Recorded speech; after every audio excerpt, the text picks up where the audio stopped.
puntual esta serie de conversatorios y el día de hoy vamos a iniciar con un broche de oro con la presencia de la maestra Rosario Robles Berlanga.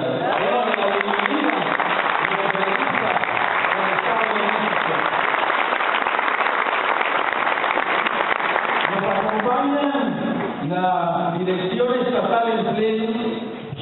Voy a ahorrarme los nombres, discúlpenme para hacerlo más rápido, pero está la Dirección Estatal en Pleno, está la Mesa Directiva del Consejo Estatal también en Pleno, y nos honra el día de hoy con su presencia el presidente municipal de Ayapango. Le demos un aplauso, por supuesto, a Margarito, desde la región de los Volcanes, que ya nos acompaña. Y por supuesto están los integrantes de la Comisión Política, que son nuestro eje rector de acciones políticas. Está el regidor don Ramón Montalvo de Valle de Chalco, muchas gracias. Está por ahí el hermano Juan Olvera.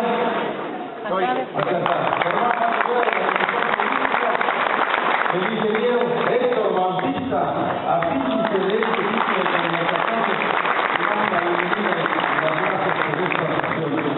Y por supuesto se encuentra con nosotros nuestra diputada local, Araceli Casasola, representante del Consejo General del Instituto Electoral del Estado de México.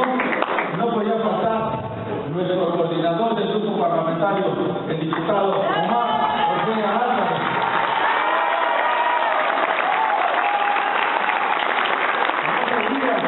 De nuestro presidente estatal de la Dirección Estatal Ejecutiva, el profesor Arturo Piña García.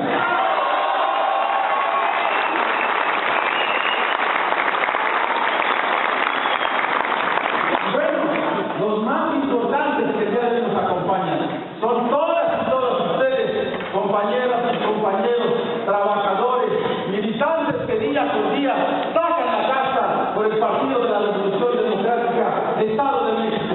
Dense un fuerte aplauso a todos ustedes.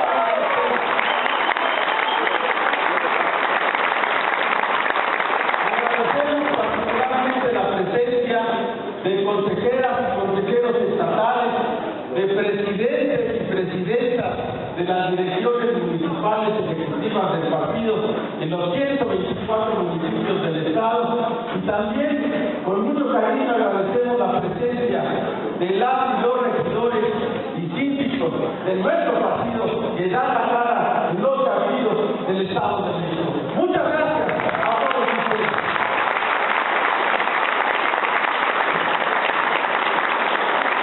De acuerdo a nuestro programa, quisiera dar el uso de la palabra a nuestro presidente de la Dirección Estatal para que nos brinda unas palabras de bienvenida a nuestra conferencista del día de hoy. Profesor Arturo Piña García, por favor.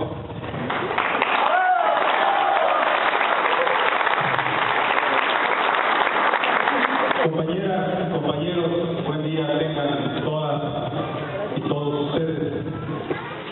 Saludo y valoro el esfuerzo que cada referente de este instituto político ha efectuado para que esto el día de hoy sea posible. Saludo a nuestro coordinador, el diputado Omar Ortega. Saludo, por supuesto, a nuestra diputada Araceli, muchísimas gracias, y a cada integrante de la Dirección Ejecutiva Estatal.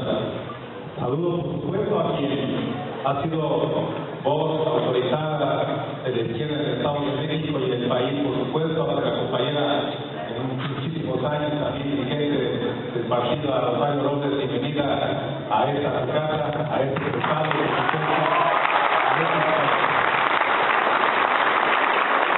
agradezco a nuestro secretario general, a nuestro amigo Javier Rivera, por el esfuerzo, pero lo más importante, compañeras, compañeros, agradezco el esfuerzo que cada uno y cada una hace para hacer esto posible.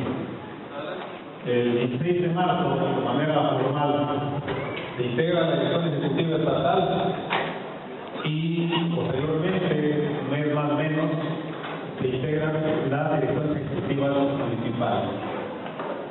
En una rueda de prensa se denunciaba La meta inmediata era integrar 50 comités ejecutivos municipales, 50 direcciones.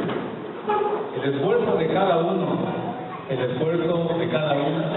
nos permitió rebasar la meta casi en un 200%, porque con el esfuerzo de todas y de todos integramos 124 de 125.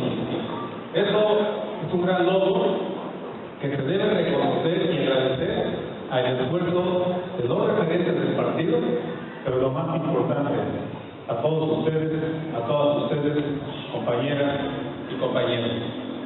Enunciar lo que hemos tenido que transitar para llegar al día de hoy sigue resultando complicado, porque hasta el día de hoy aún no tenemos los recursos liberados para poder formalmente iniciar los trabajos como dirección ejecutiva estatal.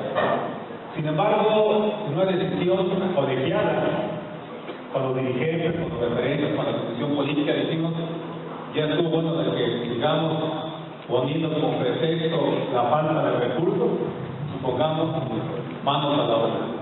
De ahí, compañeras y compañeros, se toma la decisión de iniciar este ciclo de conferencias que hemos denominado la coyuntura política hoy. Quienes siguen la página del partido saben que también la próxima semana estará con nosotros Mancera, que ha sido senador de la República y que fue jefe de entonces del Distrito Federal, y ustedes han escuchado, estará más actores políticos que tendrán que hacer su aportación, y dijimos ya, vamos a hacer un esfuerzo todos y todos, y lo más importante, cuando se tomó protesta en marzo, muchos apostaban que el auditorio no se llenaría, porque decían que prácticamente el PRD estaba extinto del Estado de México. Para sorpresa de muchos y de muchas, no solamente se llenó el auditorio, llenamos todo el espacio desde fuera de aquí mismo al auditorio, y fue gente que vino ustedes por voluntad y por convicción. Próximos días, como ya se ha referido de manera formal, estaremos yendo al municipio, porque en estos días, a pesar de que no nos ven permanentemente en eventos públicos, estamos diseñando estrategias, estamos de manera permanente arrastrando el lápiz para la comisión política, con la dirección del pleno, con los referentes políticos, para trazar la ruta que permita la etapa de posicionamiento del partido. Estamos intentando organizar y hacer un esfuerzo para estimar la fecha que estaremos también iniciando con el proceso de afiliación. Esto es tarea, hay bastante, pero hoy no quiero robar mucho de este espacio, de este tiempo, dar la bienvenida a cada uno, a cada una. Falta muchísimo por hacer. Y siempre hemos referido que el PRD, quien somos periodistas de convicción y de corazón, en la circunstancia más difícil, siempre hemos sacado la cara. Nadie nos ha regalado nada, a nadie. Quienes son regidoras, quienes son síndicos o síndicas municipales, quienes hemos sido alcaldes, hemos sido candidatos, hemos sido funcionarios de elección popular, nadie nos ha regalado nada. Sabemos lo que es ir a tocar la puerta, sabemos cómo convencer a los ciudadanos a que nos den un voto de confianza. Y lo más importante, siempre lo hemos hecho con la corriente. Jamás ha sido con un apoyo, con un recurso que nos permita ir a comprar voluntad. Los periodistas sumamos voluntades, nos convencemos no por lo que decimos, sobre todo por lo que hacemos. Y eso, compañeras y compañeros, no podemos perderlo de vista. Tenemos que volver a retomar la experiencia de muchos amigos, amigas, que dieron muchos años en la vida política del partido. Y como hemos referido también, necesitamos aprovechar la dinámica de los jóvenes que se incorporan para que este partido no solamente logre el registro del 27, crezcamos mucho más allá, porque tenemos que demostrar de qué estamos hechas, de qué estamos hechos. Agradezco el esfuerzo de mis compañeros dirigentes, referentes, militantes y simpatizantes para que este evento pudiese concretarse. Y lo más importante, todavía la semana anterior, previo a este evento, pues decíamos, pues hagamos un esfuerzo para que sea un foro nutrido, que quienes vengamos por convicción a escuchar esta ponencia. Y hoy, miren, de verdad yo me siento complacido, porque gracias al esfuerzo de todas y todos, esto ha sido posible. Que sea el inicio de muchos ciclos de conferencias, porque esta es una primera etapa solamente de 4 conferencias. Tenemos eventos ya programados para salir a 4 eventos también en el Estado de México en próximos días. Ya estaremos informando, pero qué bueno que hoy con ustedes iniciamos este ciclo que hemos denominado, como he dicho, la coyuntura política, o el que sea de mucho agrado de todos ustedes. Vamos a concentrarnos, vamos a dejar el teléfono un ratito, no, dejen el Facebook, dejen el Instagram, dejen las redes sociales y aprovechemos, porque les quiero decir que se ha hecho un esfuerzo, y agradecerle a Rosario porque viene de voluntad, viene de convicción, no, aquí nos está erogando un solo peso que no sabe ustedes gasta para mí, para este espacio, porque ha sido un tema, como decimos los periodistas, de cuates, de camaradas, de compañeros y de compañeras. Bienvenidos, querida Rosario, todo el estado es tuyo, sabemos que vas a despertar, por supuesto, de todo, comentarios, expectativas, pero concepto de trayectoria. Ya en su momento le tocará a mi compañero secretario escribir su biografía, pero creo que muchos no necesitamos que nos lo digan porque te conocemos. Agradezco a mi padre que me acompañe, porque fue los fundadores del PRD, Donaldo Guerra. Seguramente si le preguntas te dirá, no sé si decía, pero el lugar donde te comentaba hace un rato, fuiste como dirigente de nuestro partido, hasta cuánto conozco a Donaldo Guerra. Gracias a mi padre y a mi familia, que como siempre a mi esposa nos hace el favor de acompañar. Muchísimas gracias, bienvenidas y bienvenidos.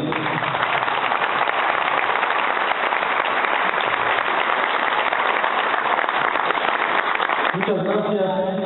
También agradecemos la asistencia de otro integrante de la Comisión Política, el expresidente municipal Tito Maya de la Cruz. Muchas gracias, Tito, por acompañarnos. También se encuentran los integrantes de los distintos órganos internos del partido, del órgano de justicia intrapartidaria, del órgano técnico electoral, del Instituto de Formación Política, en fin, estamos en pleno, digamos, todos los órganos de dirección. La representación de las mujeres, que por ahí ya se lee, la de los jóvenes, con Frida, en fin, hay una pluralidad de asistentes, y observo también por ahí algunos compañeros de la sociedad civil que observé que iban entrando. Alfonso, bienvenido, muchas gracias por su presencia. Sin duda, esto hace más plural este encuentro con nuestra distinguida Rosario Robles. Muchas gracias a todas, a todos, muy buenos días. La verdad que estoy muy contenta, le agradezco mucho al presidente, a Ricardo, esta posibilidad de dialogar, de conversar con todos ustedes. Señor diputado Omar, muchísimas gracias. Gracias a todos, diputadas, gracias al secretario y al muy queridísimo Héctor Bautista, con quien siempre he estado en contacto a lo largo ya de muchísimos años. Y pues la verdad quiero decir que me siento en casa. Me siento en mi casa, en el PRD, y quiero felicitarlos con mucha emoción que hayan mantenido este ciclo. Felicidades. Muchas felicidades, porque no es fácil. No es fácil, pero el PRD está hecho de guerreros y de guerreras. Hemos construido una alternativa en medio de la adversidad, y no será la primera vez que salgamos triunfantes, que salgan triunfantes, porque yo me identifico plenamente con esta lucha y con estas causas. Y quiero por eso remontarme a nuestros orígenes, a los orígenes del PRD, porque hoy más que nunca hay que recordarlos.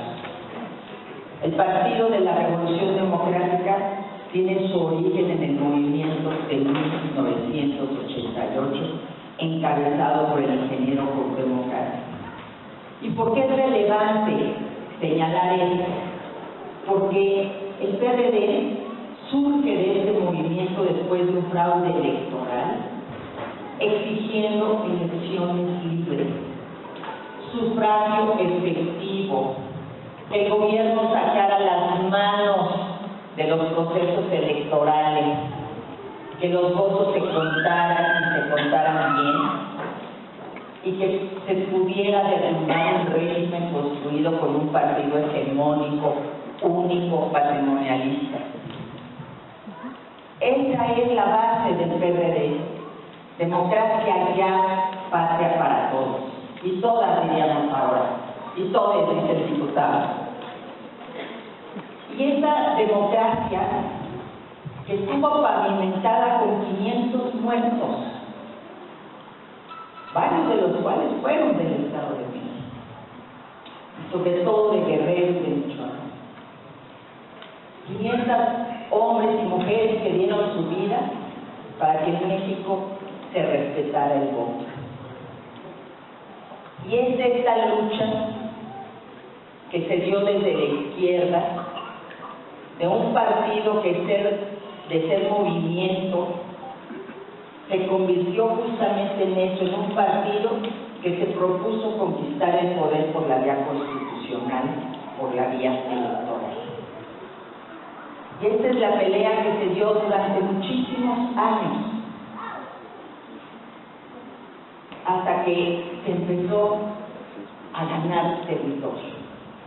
Aquí en el Estado de México, y recuerdo perfectamente bien, en la elección de 1996, que se conquistaron municipios tan importantes del oriente de las ciudades del Estado de México, consecuencia de la gran metrópoli, como Nezahualcóyotl, y empezó el PRD a tener una presencia electoral y territorial importantísima.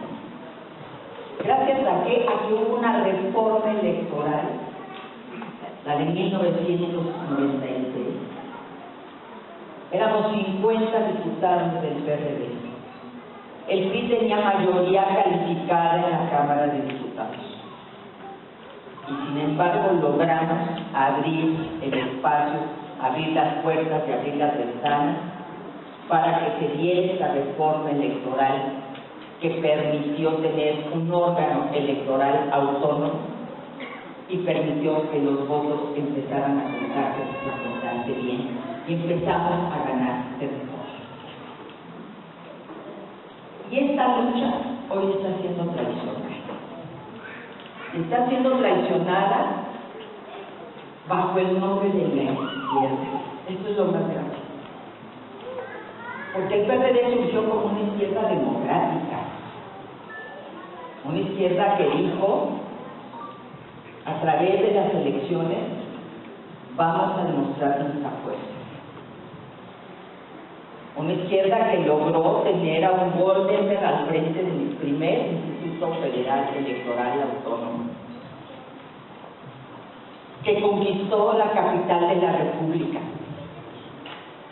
y que yo siempre he dicho, le dio tantos golpes a la pared que llegó otro y la derrumbó en el 2000, que fue Vicente Fox, cuando en realidad México se merecía Cuauhtémoc Cárdenas como presidente. Y hoy, este anhelo de elecciones libres y un sufragio efectivo está siendo pisoteado. Está siendo pisoteado este legado, y como prueba contundente, tenemos no solo la elección de 2024, y lo que se vivió como una nueva elección de Estado, comandada por quienes habían denunciado esos fraudes de esas elecciones de Estado durante décadas. Una elección en la que intervino directa y abiertamente el presidente de la República, con campaña anticipada, y en muchos casos lo estamos haciendo hoy a través de reportajes financiados de manera ilegal. Y como botón, la elección del 1 de junio, la que acabamos de vivir, tanto a nivel de la elección judicial como de Veracruz y de Durango. Una elección judicial en donde ni siquiera se respetaron las reglas que el propio Congreso se dio. Una elección y un cambio que permite apoderarse del Poder Judicial y destruir la República, la división de poderes. Porque ya no hay autonomía del Poder Legislativo porque se abrogaron una sobrerepresentación que no tienen. La izquierda, que tanto luchó en contra de la sobrerepresentación, cedió el 75% de la Cámara de Diputados cuando solo tuvo el 54% de los votos. Y logró esa mayoría calificada en el Senado a través de argucias, entre otras, lamentablemente, sumando al partido oficial a 2 senadores electos por el PRD. Y esta elección que acabamos de ver demostró las peores prácticas. De manera abierta el uso de acordeones distribuidos masivamente para que el resultado fuera absolutamente a favor de quienes de manera anticipada ya habían escogido los senadores de Morena. La gente llevada con la amenaza de los programas sociales, igual que pasó en el 2024, con acordeones, sin anular las boletas en blanco. Ustedes se imaginan a la lucha del PRD de 88 en adelante que se permitiera que no hubiera anulación de las boletas que no habían sido utilizadas. Era impensable, era algo inaceptable. Y hoy millones de boletas no fueron anuladas a los ojos de todos y de todas. Y el resultado ya lo vimos. Pero lo importante es que la gente no creyó en el proceso. Que uno de cada 10, que solo uno de cada 10 va a votar. Porque la gente sabía de antemano cuál iba a ser el resultado. Porque la gente no vio, no es cierto que pidió a mano alzada y el pueblo entero una elección de nuestros jueces, de nuestros magistrados, de nuestros ministros. A mí me platica Héctor que hoy tenemos presidente en el Estado de México gracias a los votos que tuvo en su campaña como diputado, por mérito. Eso es lo que teníamos en la carrera judicial. La gente que a través de concursos de oposición iba ascendiendo en ese escala. Y se quiso confundir a la gente porque cuando a la gente se le pregunta ¿qué opinas del Poder Judicial? La gente dice son unos corruptos porque está pensando en el Ministerio Público y en la policía, no en los jueces. Y mucho menos en los jueces federales a los que les llega escasamente el 2-3% de los casos que se resuelven en los tribunales de este país. Pero los ministerios públicos permanecen intocados. No ha habido, no hay reforma en el Ministerio Público donde está la principal traba y el principal elemento de corrupción. ¿Qué nos pasa a las mujeres cuando llegamos a denunciar un caso de violencia del Ministerio Público? Usted tuvo la culpa, usted es la responsable, usted anda a altas horas de la noche, usted trae minifalda, que hacía fuera de su casa. ¿Qué le pasa a muchos jóvenes cuando llegan ante el Ministerio Público? Son juzgados y presentados ante un juez por su aspecto, no porque hayan cometido un delito. Y sin embargo, eso no se tocó. Y lo que sí vimos fue un apoderamiento del Poder Judicial a través de personas que no estarán calificadas para asumir los asuntos legales, que actuarán por consigna y para defender los intereses del gobierno y del partido al que se deben, y no el único patrón que tendrá que ser nuestra Constitución. Y todo eso se dio con las peores prácticas, sepultando esta lucha de la que el PRD es parte y actor fundamental. Pero yo de aquí rescato algo que me parece muy trascendente. Si solo fue a votar con todo y la presión de programas sociales, con todo el acarreo, con los servidores de la nación, si solo fue a votar uno de cada 10 mexicanos, quiere decir que hay una amplia posibilidad de convencer. Hay un espectro muy amplio de hombres y mujeres que están esperando alternativas y solución a sus problemas. Si además hay una anulación del voto de más del 10%, que es histórico, en las elecciones era alrededor de un promedio de 2%. Solamente entre el voto anulado y los votos en blanco que se depositaron en las urnas es alrededor del 20% de la votación de ese momento. Entonces estamos hablando de que sí se puede, de que se puede trabajar con toda esta gente que de manera silenciosa demostró que no está de acuerdo. Y si a eso le sumamos los resultados en Veracruz y en Durango, y particularmente en la capital de Durango, vemos que el gigante que nos parece invencible tiene pies de barro. Y ustedes lo han demostrado aquí en el Estado de México. Y tiene pies de barro porque hoy, más que nunca, se requiere de gente que defienda las causas de la mayoría de la población. Ahí está la inseguridad y el miedo en el que vivimos todos los días. Ahí está el crimen organizado que controla vastas regiones del país, incluido el Estado de México. Ahí está un concepto que para mí es inexplicable, no debería de existir, el de madres buscadoras. No puede haber un concepto de madres buscadoras, porque eso quiere decir que desaparecieron sus hijos y sus hijas. Es algo que no podemos normalizar, que una mujer ande por el país con la pala en mano buscando a sus familiares. Quienes prometieron que habría más seguridad tienen más muertos en el registro que ningún otro gobierno.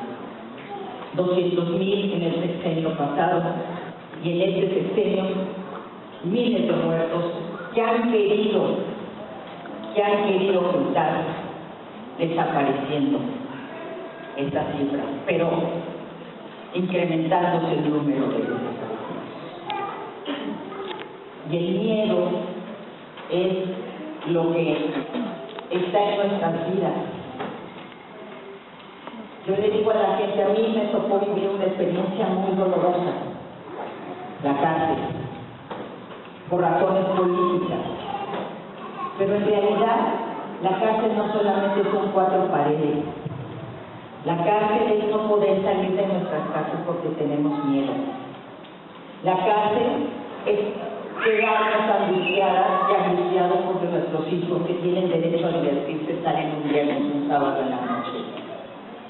La cárcel es que no podamos transitar por las carreteras de este país porque nos asaltan o nos desaparecen o nos matan. Esos son también barrotes. Vivir con miedo es estar en la cárcel. Y los mexicanos y las mexicanas vivimos con miedo. Nos dijeron que no se iba a militarizar al país, y la Guardia Nacional pasó a manos del Ejército. Y el Ejército es hoy prácticamente el único responsable de las tareas de seguridad pública, porque si bien tenemos una Secretaría de Seguridad Ciudadana, hoy, y acabamos de ver apenas en los días pasados, como entró ya la iniciativa al Congreso de la Unión, a la Cámara de Diputados, donde se le da control absoluto y total al Ejército de la Guardia Nacional.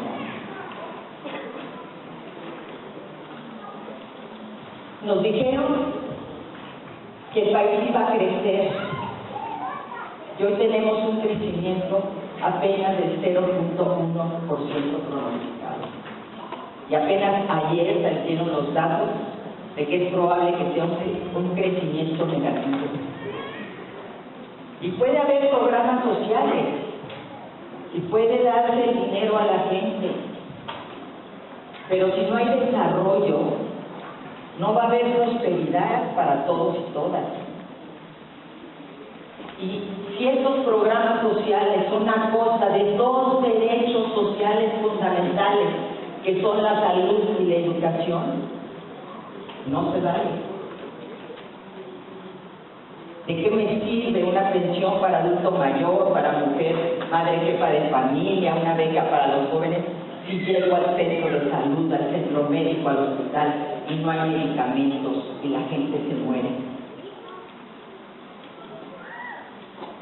¿De qué sirve hacer una elección que costó más de 10,000 millones de pesos cuando no hay insumos en los hospitales? ¿Qué no es ese derecho social fundamental, la salud? ¿De qué nos sirve si la educación se va deteriorando y se ha convertido en propaganda? Si puede haber una lucha legítima, pero que deja a los niños durante días y días sin clases, a los más pobres de este país, por promesas que se les hicieron en la campaña que no se cumplen. Son dos derechos sociales básicos que hoy en nuestro país están siendo cuestionados.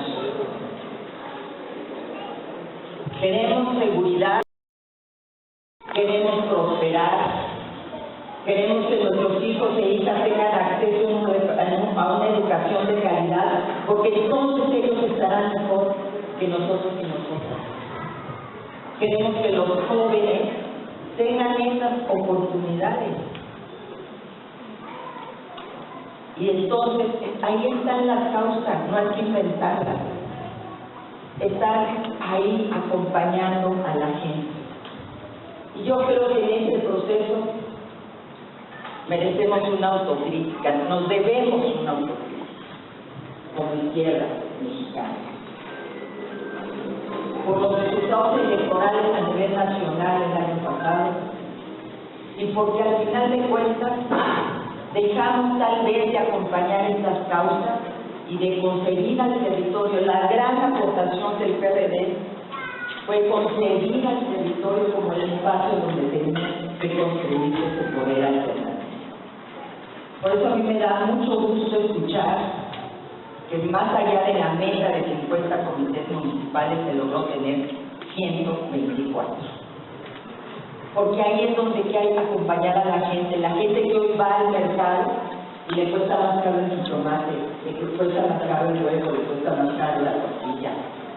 La gente que va a la gasolinera y le cuesta más cara la gasolina, o el transporte público porque aumenta la gasolina. La gente que no sale a la calle y aunque anda buscando servicios para.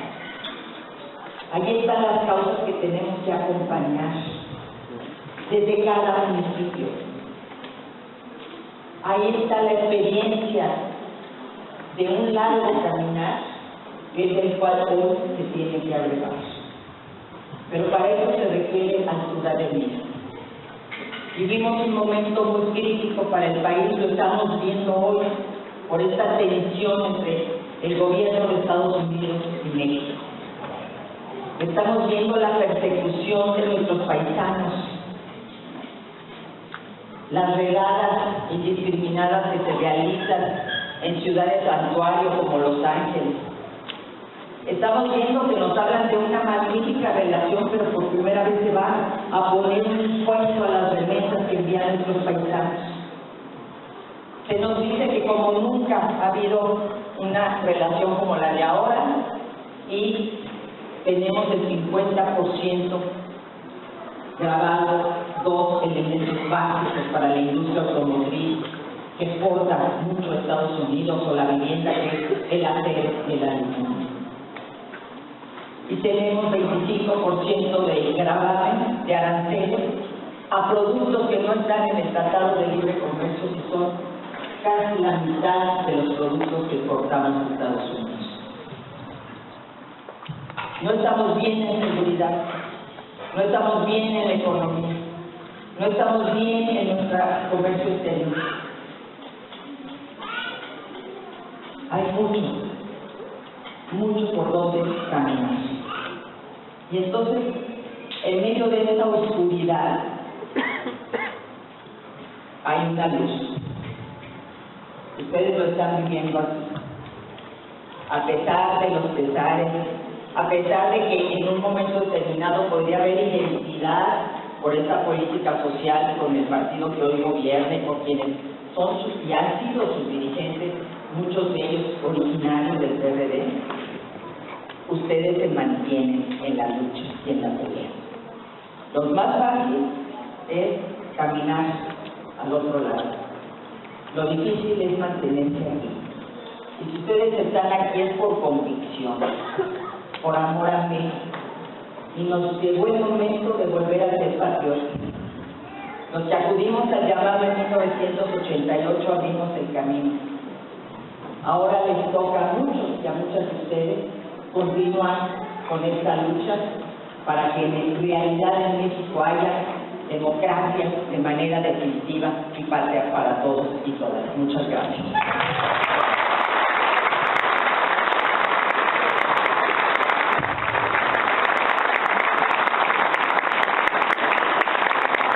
Pues sin lugar a dudas hemos sido testigos de una experiencia que consolidó lo que los académicos denominan la ola democrática desde los 90, todas esos arreglos institucionales que permitieron avanzar en la pluralidad y la democracia en el país, pero también el día de hoy estamos siendo testigos de la contraola democrática, con la desaparición de instituciones, la consolidación del poder en un solo poder ejecutivo, y bueno, todo eso ha llevado a una falta de crecimiento, una falta de una verdadera política social, como nos ha señalado Rosario Robles.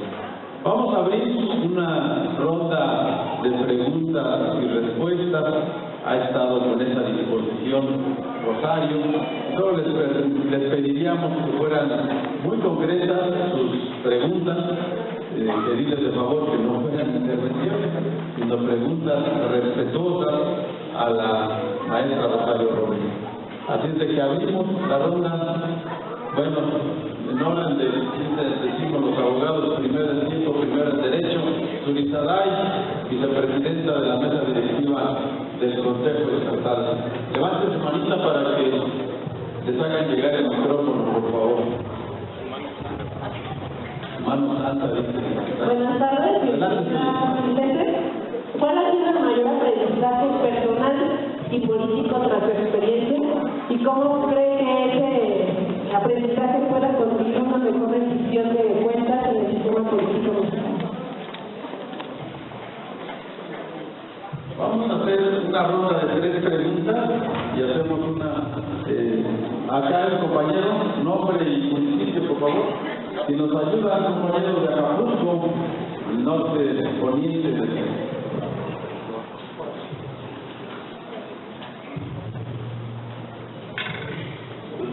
Adelante, compañero, nombre y municipio. En primer lugar, soy del municipio de Acapulco, sido de ese municipio por el PRD, lógicamente. Y bueno, mi pregunta es esta, ministra Rosario, ¿hasta qué punto tiene culpa el PRD en lo que está pasando ahorita? Porque no se manifiesta en la medida y en la forma y con la intención que debe de ser. Y además de todo eso, muchos de los miembros que están ahora en el poder fueron también del PRD. Muchas gracias, compañero. ¿Alguien más? A ver, acá Efraín Medina y después Dani, para irnos campechaneando, luego la regidora Cristina. Primero, levantó la mano Efraín Medina de Atizapán de Zaragoza, consejero estatal. Rosario, bienvenida al Estado de México y a la lucha de nuevo. Yo te preguntaría, ¿cuál sería tu recomendación para la reconstrucción nacional del PRD o una alternativa como la que construimos desde aquellos años? Gracias, Efraín. Nos permiten hacer ahora la respuesta a estas tres preguntas y continuamos, por favor. Muchas gracias, Uri. Tengo muchísimos años en la vida política. Me ha tocado pues ser parte de una generación que ha abierto los espacios de lo político y para las mujeres. Yo soy de esa generación en la que las mujeres no teníamos espacios y fue el PRD el partido pionero que logró discutir las cuotas para las mujeres.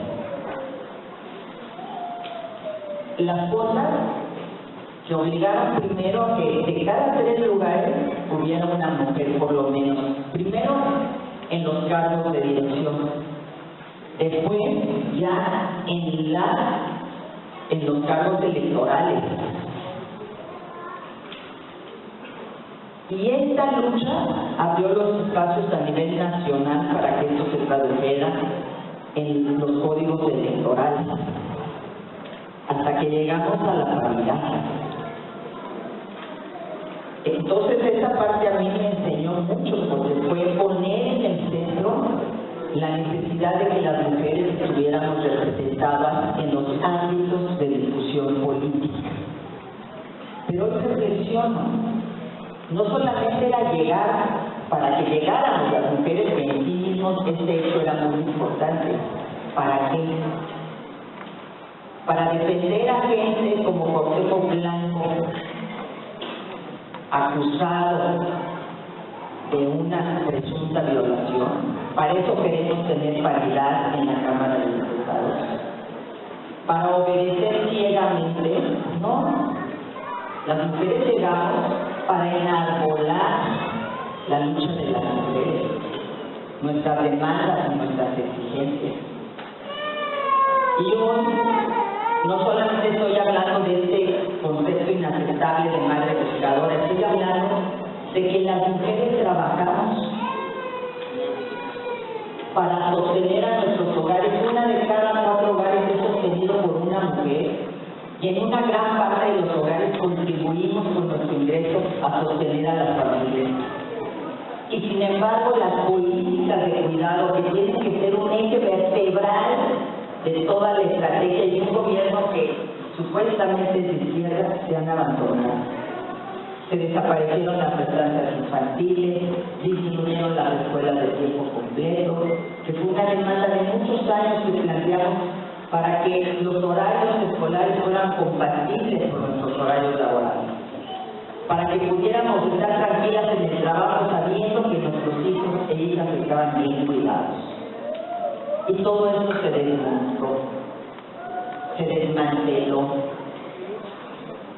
Entonces yo puedo decir que de esta lucha aprendí mucho, y aprendí mucho también de la lucha que inicié desde mis años universitarios como una mujer de izquierda. Lo que significaba ser de izquierda y lo que significa ser de izquierda. La izquierda, por definición, no puede ser autoritaria. Y entonces lo que hoy tenemos no puede ser izquierda, porque es profundamente autoritario concentrar el poder en una sola persona. Es profundamente autoritario querer censurar a las voces críticas y perseguir a los opositores y encarcelarlos. Es profundamente autoritario concentrar los poderes y no permitir que haya autonomía, sobre todo de un contrapeso fundamental que es el poder judicial, y el otro contrapeso el poder legislativo. Es profundamente autoritario regresar a las viejas prácticas que ya se habían eliminado. del partido único, del partido hegemónico, del partido clientelar y patrimonialista. Entonces, yo podría decir que en lo político, ese es mi principal aprendizaje, toda esta lucha de muchos años, haber sido parte de una generación que abrió espacios en la política y que le abrió espacios a las mujeres, que le abrió espacio a la izquierda mexicana. Pero puedo decir, paradójicamente, que probablemente en lo personal mi principal aprendizaje haya sido mis tiempos en la cárcel. Esos 3 años de dolor, de estar sumida en una alcantarilla, pero de los que aprendí mucho. Aprendí que no hay que juzgar, porque somos muy dados a levantar el dedo blanquero, sin que realmente la gente del principio pueda probar su inocencia. Aprendí que la justicia sigue siendo una asignatura pendiente en nuestro país. Aprendí que en medio de la oscuridad y del momento más oscuro y doloroso te puedes levantar. Te puedes volver a poner de pie y encabezar aún encerrada la lucha por la justicia como lo hice estando ahí en Santa Marta, Catitla, al grado de lograr que fuera en ese momento el presidente de la Corte a escuchar a las mujeres. Mujeres que están ahí porque hace que la presunción de inocencia, que es un derecho establecido en nuestra Constitución, se le juzga a la gente como culpable. Mujeres que están ahí a las que después de 10 y 15 años les dice ustedes cuando ya les destruyeron la vida. Mujeres que están ahí porque creyeron en un hombre y las que están pagando las consecuencias son ellas. Mujeres que están ahí porque a veces se roban un pedazo de pan, o porque por razones políticas vamos a dar ese lugar. Y yo me pregunto, ¿qué pasa con Legalmex? ¿Qué pasa con el huachicol fiscal? ¿Qué pasa con lo que pasó en las aduanas? ¿Qué pasa con los muertos de la estación migratoria de Ciudad Juárez? Ahí nadie paga. ¿Qué pasa con los muertos de la línea 12 del metro? En unos casos es cárcel, en otros casos es presidencia de la República. Pero yo quiero transmitir que en un momento de mucha oscuridad pude encontrar ese túnel. Así es que pudiéramos pensar que es un momento difícil para el Partido de la Revolución Democrática, lo que queda en estos estados, pero se puede encontrar algo. Y ustedes con estos conversatorios, con este trabajo municipal, con esta visión de darle espacio dentro de la elección del partido a quien tiene votos y a quien ha ganado con votos o ha tenido votaciones muy importantes, me parece que están recuperando el camino. Entonces, a lo largo de una trayectoria que yo porque ni haber nacido, ya había nacido, yo estaba muy chiquita en el 88, pero yo empecé muchos años antes en la Universidad Nacional, cuando la izquierda discutíamos si el modelo era soviético, cubano, chino, y llegó Cuauhtémoc Cárdenas en el 87 y empezamos a discutir, no, pues nuestro tema no es ni China, ni Cuba, ni la Unión Soviética, nuestro tema se llama México,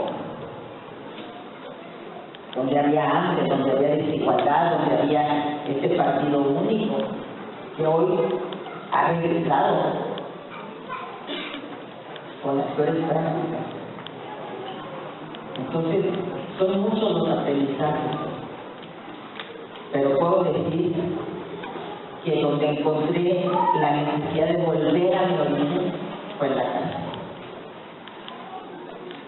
de poner los pies sobre la tierra y de sentir y saber que en todos lados hay mujeres que nos podemos dar la mano y salir adelante, aún en las condiciones más adversas.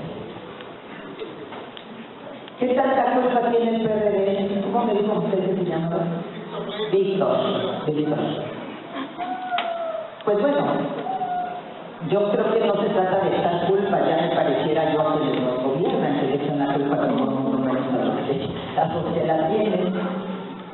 Pero Pues desde luego que somos responsables, porque permitimos que se fueran abandonando las causas que le dieron la fuerza al PRD.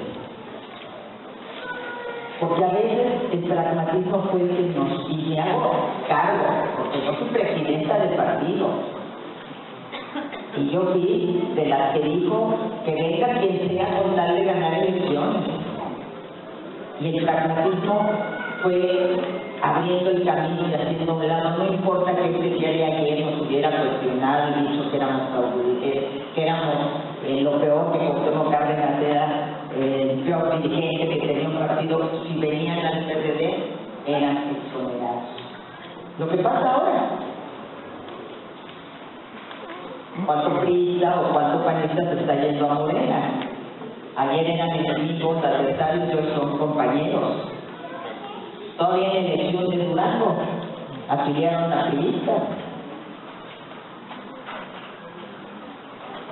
Entonces, sí hay responsabilidad, porque yo creo que el PRD muchas veces se enfrascó en sus pugnas internas y abandonó las causas de la gente.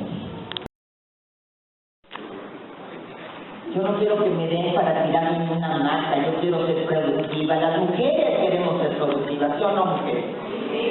¿Sí o no ponemos un puesto de quesadillas y nos quedamos solos para sacar adelante a nuestros hijos y a nuestras hijas? ¿Sí o no? ¿Sí o no trabajamos todo el día en casa o fuera de la casa? Y los señores, ¿acaso no les gusta salir a trabajar y ganarse el pan de cada día con su propio esfuerzo? ¿Sí o no? Eso es lo que queremos. Un empleo digno, seguridad social, que nuestros hijos vayan a la escuela pública y sea mejor que cualquier escuela privada.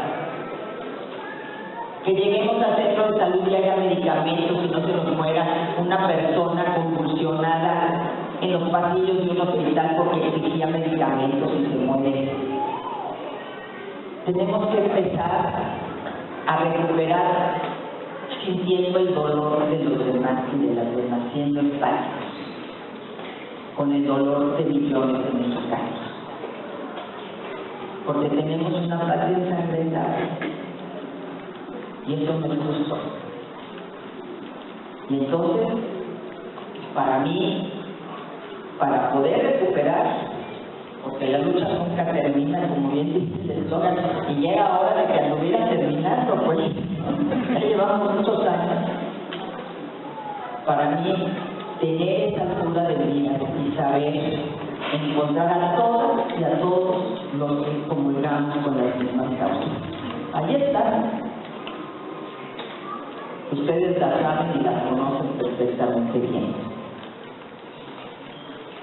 Porque muchos de los que fueron en efecto nuestros compañeros gobiernan a nivel general, pero gobiernan también en el Estado de México. Nos dimos esta batalla. Esa fue el semillero de muchos de estos cuadros que están en el PRD de aquí del Estado de México o que están en el gobierno del Estado. ¿Y cómo está hoy el Estado de México? Cuéntenme ustedes, que son los que lo viven.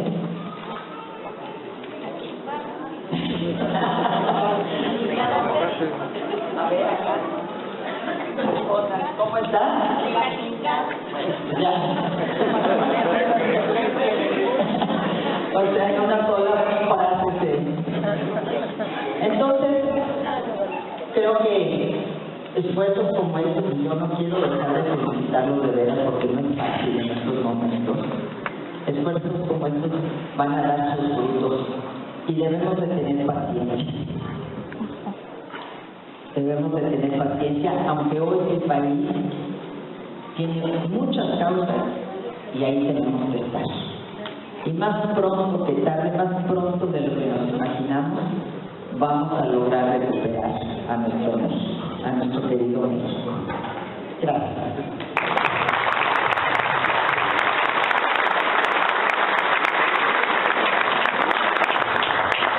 Gracias. Había visto la mano levantada de Dani, secretario de la mesa directiva del Consejo Estatal, la regidora Cristina Sierra de Toluca, Selene, la representante de las mujeres de la dirección estatal, y ahorita valoramos el tiempo. La siguiente ronda de preguntas. Adelante, Dani. Gracias, buenas tardes a todos. Sergio Daniel Morales, del municipio de Nezahualcóyotl. Mi pregunta va encaminada en el sentido desde su visión y perspectiva. ¿Qué errores cometió el partido para la pérdida del registro nacional? Y digo, lo pregunto en el sentido de no volver a cometer esos errores. Me interesaría saber su visión de esa pregunta. Gracias. Gracias, Dani. Creo que como tenemos un solo micrófono, por orden de geografía, podría ser Selene, que está acá adelante, Richard. Ayúdenle a Richard, compañeros, por favor. Gracias, Richard. Acá está Selene Alonso, representante de las mujeres. Bienvenida al PRD, mi nombre es Selene Alonso. Muchas gracias. Bienvenida al PRD, mi nombre es Selene Alonso y yo represento a las mujeres del Estado de México. Mi pregunta va enfocada en la materia. ¿Qué mensaje le daría a las nuevas generaciones de mujeres que estamos entrando en el entorno político, pero en un entorno de tanta polarización y mucha violencia, sobre todo? Y asimismo, también cuál cree que debe ser la postura del PRD en la lucha de la igualdad de género, donde hay tanta desigualdad estructural. Muchas gracias. Muchas gracias, Selene. Y nos ayuda a la regidora Cristina Sierra de Toluca. Levanta tu manita aquí para agradecer. Muchas gracias, muy buenas tardes a todas y a todos. Bienvenidos, señorita maestra Rosario Robles Berlanga, aquí a la Casa del Sol de Toluca. Mi pregunta es enfocada justamente, ¿cómo conservar la dignidad humana, que es un principio fundamental del Partido de la Revolución Democrática? Es fácil. Gracias, Cris. Maestra. Muchas gracias, Dani. ¿Qué errores no hay que volver a cometer? Pues es que es un análisis muy complejo. No es nada más los errores que ya mencionaba yo, abandono de las causas, del territorio, pensar que porque está uno en los órganos directivos del partido ya de por sí vas a tener a la gente sin hacer ese trabajo abajo, que era la distinción del PRD. Y otros elementos, es que nadie puede obviar que Andrés Manuel López Obrador fue una figura central del Partido de la Revolución Democrática, fue presidente del partido, jefe de gobierno por el PRD, candidato presidencial por el Partido de la Revolución Democrática 2 veces. Y entonces su salida del PRD y la construcción de otro partido político también golpeó el partido desde abajo, porque mucha gente vio ahí la esperanza, porque no la veía en los órganos directivos del Partido de la Revolución Democrática. Y entonces, de ese golpe, que era lógico, ¿por qué en el 2018 la gente iba a votar por Ricardo Anaya y no por López Obrador, perredista?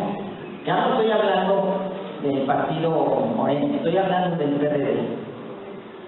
¿Cómo por qué? Pues no. Lógicamente la gente se sentía identificada con quién, con López Obrador, más que con Ricardo Anaya, y mucho más que con José Antonio mismo. Y eso fue un golpe muy fuerte. Después, y en ese momento probablemente había una esperanza genuina en lo que iba a hacer ese gobierno. Ya después vemos los resultados y cómo se destruyó al país y a sus instituciones. Nunca creímos que el diablo con sus instituciones fuera un hecho real, un dicho que se hiciera realidad. no solo desmantelar el Poder Judicial, desaparecer el organismo encargado de la transparencia, una lucha que desde la sociedad civil se dio durante años. Entonces, es un fenómeno muy complejo el que vivió el PRD, pero ante esa salida, yo creo que no se vio claramente el horizonte. Y cómo había que luchar por un espectro de centro-izquierda para poder por lo menos permanecer en el escenario político a nivel nacional y reivindicar esas causas. Entonces yo sí creo, y me parece muy interesante el fenómeno aquí del presidente, de ir solo sin alianza como candidato del PRD. Seguramente le dijeron, estás loco, cuando se aventó. No sé usted si fue la primera que le dijo, pero tuvo 70,000 votos. A lo mejor hay que empezar por recuperar la esencia de lo que representa el PRD. Hay lugares en los que hay que hacer alianzas también, porque es la manera también de ir sumando y conquistando nuevos espacios. Pero las primeras veces que ganamos Héctor del Miente en el Estado de México fue como PRD. No íbamos como PT. Cuando yo fui presidente del partido no hubo alianza. Y se ganó como nunca una cantidad muy importante de municipios y distritos en el 2003 a nivel federal. Tampoco fuimos en alianza, fuimos solos como PRD. Entonces yo creo que primero hay que reconstruirse y darse una cara y una fisonomía y una identidad muy clara y muy precisa. Segundo, aunque eso sí se lo heredamos a Morena en la tarde peleando unos con otros, esa parte sí se la lleva el completo, pero la unidad, en reconocernos unos a otros, que cada quien aporta, que cada quien es importante en esta lucha tan desigual. Y las causas, insisto, que hay que acompañar. En el caso de las mujeres, muchas gracias, Elena. Qué bueno que una mujer joven es la encargada y la presidenta de las mujeres aquí. En efecto, las que más padecemos las consecuencias de esta polarización somos las mujeres. Porque este odio que se traslada no solo al ámbito político, sino al ámbito social, este odio que se siembra todos los días, evidentemente que cobra factura con una mayor violencia hacia las mujeres. Y si nos matan 10 mujeres todos los días en este país, y se habla de que es tiempo de mujeres, perfecto, es tiempo de mujeres. Nada más que esto no se traduce en políticas públicas a favor de las mujeres. Insisto, el Sistema Nacional de Cuidados es vital. Las mujeres ya somos proveedoras y no tenemos que nos apoyen en las tareas de cuidado. Tiene que ser una causa que te acompañe.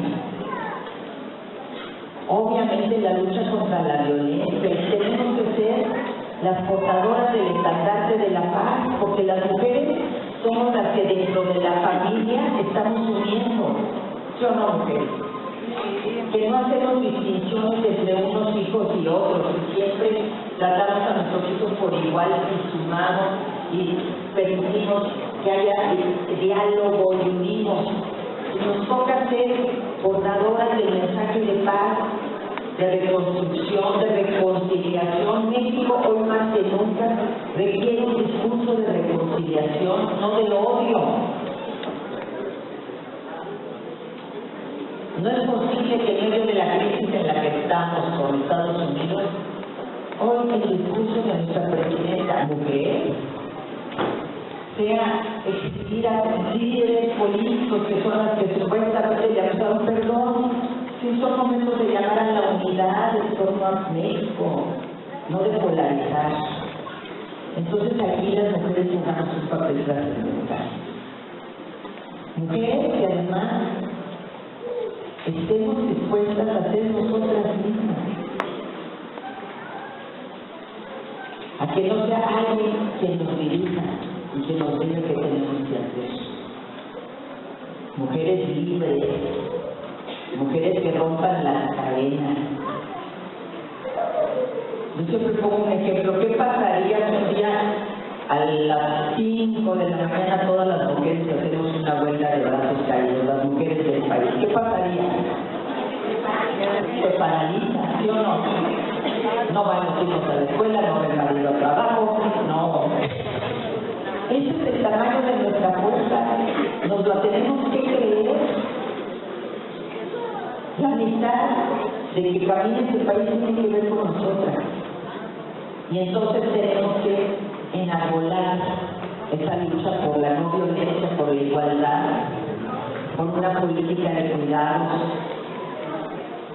por un ingreso digno, porque se ha reconocido el trabajo en el hogar, porque muchas veces llega el INEGI y nos pregunta: ¿usted trabaja? No, yo no trabajo, yo estoy en mi casa, caray. Pues ese trabajo no tiene salario ni tiene horario y es un gran trabajo. Entonces tenemos que reconocer nuestra fuerza y sumarla a la de los compañeros hombres y luchar codo a codo por este México de iguales. Una república que no es iguales no es una república. Hemos hablado de que la república es la división de poderes, pero es también igualdad, es la solidaridad, es la libertad.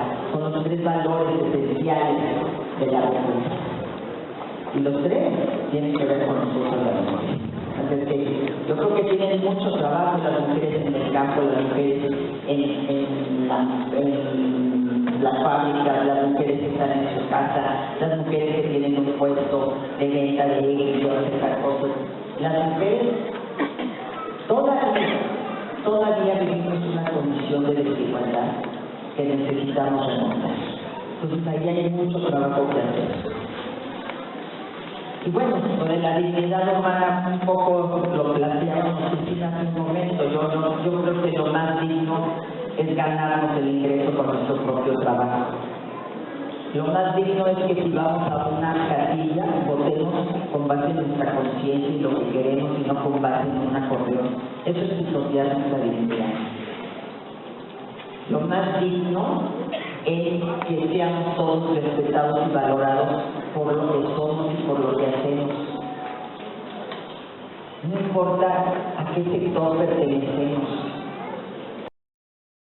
Sean reclutados, pero siguen organizados bajo el engaño de la promesa de un trabajo. No se conviertan en sicarios porque consideran que esa es la vía más fácil para obtener un ingreso.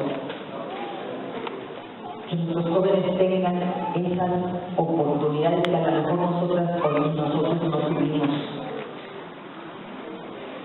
Ahí está la dignidad, en el respeto a cada uno de nosotros y de nosotros. Gracias.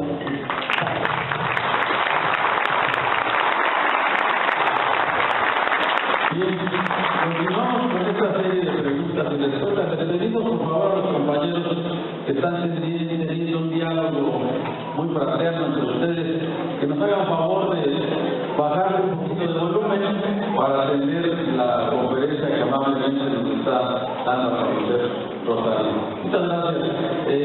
Vi la mano levantada de la secretaria Xochitl Nayeli Limón Pintado. Por allá vi a Walter. Híjole, ya se animaron. La secretaria Erika Peralta y ahorita terminamos con Carmen. ¿Sí? ¿Una vez? ¿Sí? Adelante, compadre. Ahora dice su nombre, por favor. Entonces, iniciamos con Xochitl Nayeli Limón Pintado. Gracias, secretario. Licenciada, buenas tardes. Bienvenida al Estado de México y a algunos de mis compañeros. Tengo la fortuna de haberme podido afiliar a los 17 años en el PRD. Llevo militando en este partido más de 20 años. Estoy orgullosa de decir que nací con los estatutos del PRD y no encuentro otro partido que me represente. Y por esa misma razón, para mí es muy importante hacerle esta pregunta.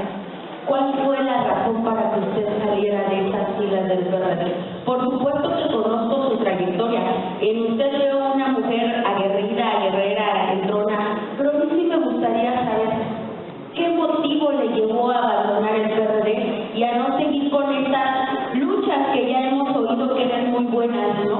Para mí es importante saberlo, no solamente por usted, sino por muchos compañeros buenos que se han ido. Entonces sí es importante para mí escuchar su respuesta. Gracias. Gracias, secretaria. De este lado, Walter. Nos ayuda, por favor. Walter. Y regresamos con la secretaria.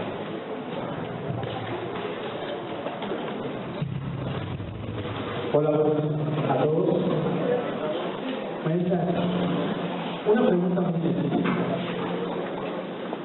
¿Estaría usted dispuesta a participar dentro de este partido con sus ideas y aportes para que las luchas sigan creciendo y logremos consolidar lo que es un partido nuevamente en el movimiento, se puede decir, a nivel nacional? España. Gracias, Walter. De este lado, la secretaria Erika Peralta, Carmen, y cerramos con el compañero de ella. Muy buenos días a todos.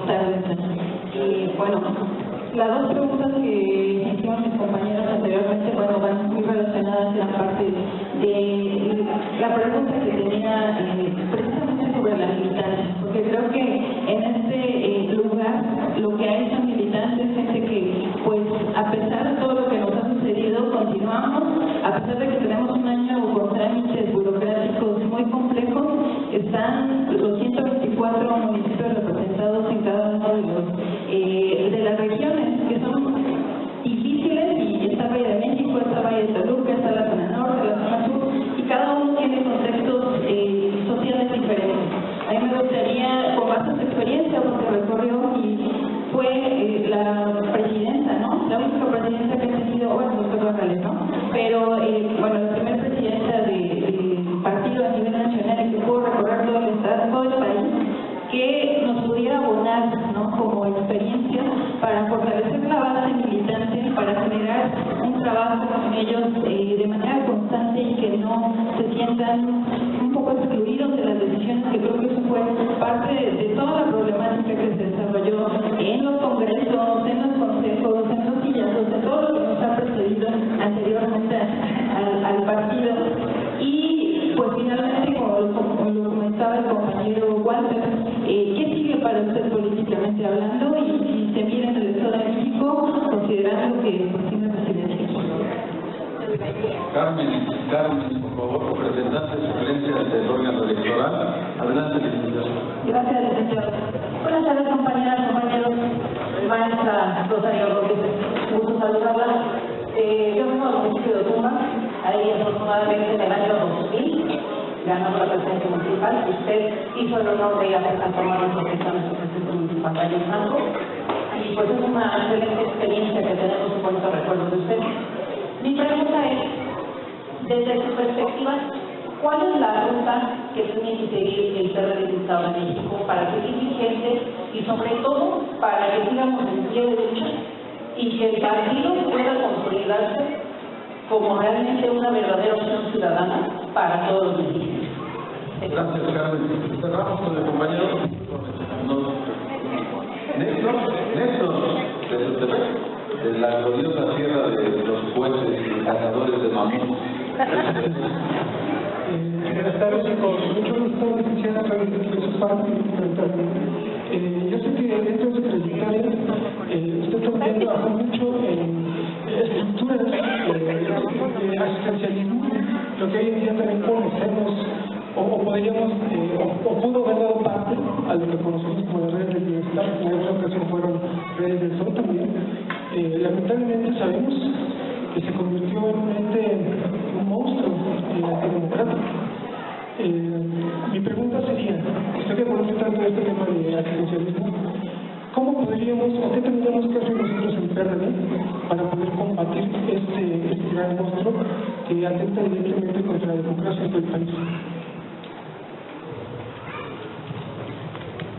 Muchas gracias. Empiezo por Xochitl, que me ha hecho la pregunta del año. No me salieron. Me sacaron la puerta de atrás.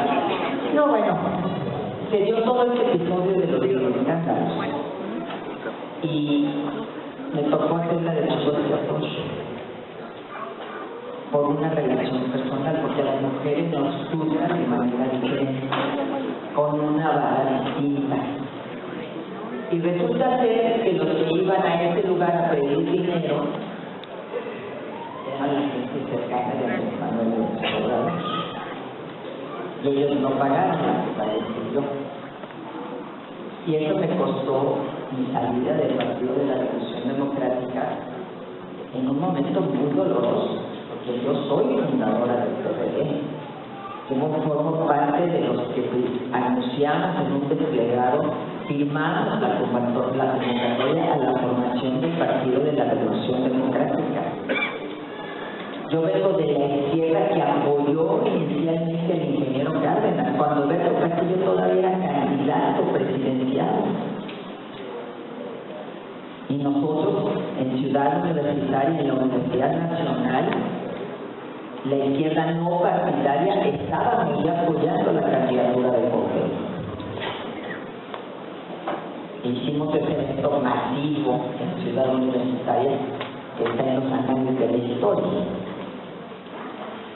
Entonces, desde luego que para mí salir del partido fue un momento de mucho dolor.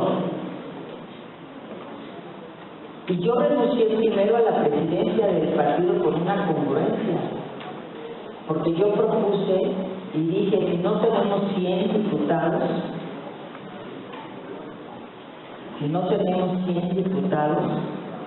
y diputadas, yo renuncio a la presidencia del partido. Tuvimos 98. Pasamos de 50 a 98. O sea, lo que era un triunfo, porque prácticamente duplicamos la presencia del PRD en el Congreso, en la Cámara de Diputados, porque esta elección intermedia solo fue de diputados. Se dio como una derrota, porque no alcancé la cifra de los 100, cuando solo faltaron 2. Y yo había llegado a la presidencia del partido después de una elección en donde se anularon varios estados. Tú fuiste conmigo candidato a la Secretaría General, lo vivimos. Y siempre me propuse ser una presidenta de territorio. En la campaña del Estado de México recorrí todo el Estado de México. En la campaña de Guerrero recorrí todo Guerrero, previas a la intermedia del 2003. En la intermedia del 2003 recorrí los 300 distritos electorales. Soy la creadora de las Brigadas del Sol, a propósito de la pregunta del compañero Núñez. Que en efecto hoy pudieran ser el germen de lo que son los servidores o siervos de la nación. Una estructura territorial. Cuando dijimos que había que construir una estructura paralela a las instancias del partido, que muchas veces estaban enfrascadas en sus pugnas internas, que hiciera la labor de territorio, de promoción del voto, de llevarle a la gente el mensaje del PRD y de liderazgos tan importantes como el de Cuauhtémoc Cárdenas, el de Porfirio Muñoz Ledo, el del propio Andrés Manuel López Obrador, que era el presidente del partido. Entonces, mi historia en el PRD es una historia muy larga y por eso digo me siento en casa, porque este es mi origen. Y lamentablemente hoy lo vemos, esas prácticas, y yo, porque no salieron todos los videos, porque había varios del Estado de México, ellos nos gobiernan por aquí, pero sí que yo me los encontraba de repente, ¿qué hacen aquí? No, venimos aquí a ver al empresario, etc. Bueno, ok, y yo fui la que pagué los platos rojos. Y vemos que esas prácticas se han seguido reproduciendo, se reprodujeron una vez más con el fideicomiso de los damnificados del sismo de 2017. Y vemos que los sobres amarillos ahí siguen y siguen y siguen, y ahí sigue todo este financiamiento, pero ahora ya nadie es responsable. En aquel momento había que cubrirle las espaldas a quien era el principal dirigente en ese momento y muy posible candidato presidencial, que era Andrés Manuel, pero se cubrieron las espaldas cargando sobre mí toda la responsabilidad. Y por eso salí del partido. Y bien, pudieran pensar que mi participación en el gobierno de Peña Nieto era una contradicción con esta lucha, un gobierno priista. Pero a mí me invitan a participar sin afiliarme al PRI. Nunca me afilié al PRI. Y a poner en práctica una política social que tenía que ver con los de abajo. Impulsamos una cruzada nacional contra el hambre para llevarle comida a quienes no tenían para comer, a esos niños y niñas que se van a la escuela o se iban a la escuela con el estómago vacío. Pusimos más de 8,000 comedores comunitarios. Aquí en el Estado de México había muchos. Para que las mujeres que se quitaban el plato de la boca para que sus hijos comieran ya no tuvieran que hacerlo. Para que los adultos mayores que estaban solos tuvieran un espacio donde ir a comer. ¿Cuántos testimonios recibí yo de adultos mayores, hombres que se quedaban viudos, que estaban solos porque sus hijos ya habían abandonado el nido y que en el comedor comunitario encontraban un espacio no solo para tener alimentos, sino para convivir, para encontrar una familia? Una política social que tenía que ver con construir redes comunitarias, no clientelas, con que la gente entendiera que esos eran sus derechos, no dádivas que daba el gobierno. En eso fui congruente. Hicimos el cuarto rosa, miles de cuartos rosas a lo largo de nuestro país, más belleza que nunca. Se incrementó el padrón de adultos mayores, pues eso no es una novedad. Teníamos el seguro de vida para jefas de familia, que en realidad era un seguro de orfandad para aquellos niños que se quedaban sin su madre, pudieran tener garantizado un ingreso hasta que estuvieran en la universidad y la terminaran. ¿Cuántos niños hay huérfanos hoy porque sus madres y sus padres son víctimas de la violencia que vive el país? ¿Quién está pensando en esos niños? ¿Dónde van a estar el día de mañana? En las filas de ese narcotráfico y de ese crimen organizado. Desaparecieron de ese programa. Entonces, desde la izquierda construimos en 1,000 comités comunitarios porque le dábamos a la comunidad la tarea de decidir en qué obras se iba a ejercer ese recurso. Entonces, encabezamos los procesos de reconstrucción de Guerrero cuando los huracanes Uribe y Manuel, después de Oaxaca y Chiapas, después de los temblores del 2017. Siempre hubo una lógica social y de construcción desde abajo. Y luego pues me tocó vivir lo que viví y con mayor razón. Entonces, contestando, yo regresaría a las filas del PRD. Yo creo que le ayudo mucho al PRD y a todos estos esfuerzos de organización que se están dando en el país con mi voz, apoyando, luchando en los espacios donde a veces me quiero dar un tiro, cuando me toca discutir contra ciertos representantes, porque uno dice, no, este fanatismo sí me rebaja. Ya ni lo que discutíamos que era Cuba o la USLA, que éramos fanáticos. No, esto que estamos viendo ahora no tiene parangón. Entonces, desde luego que cuentan conmigo absolutamente, y hay que recorrer el estado, y hay que hacer una gira, y hay que ir aquí y allá. Cuentan conmigo, presidente, para todo lo que sea necesario, apoyar estos esfuerzos que están realizando.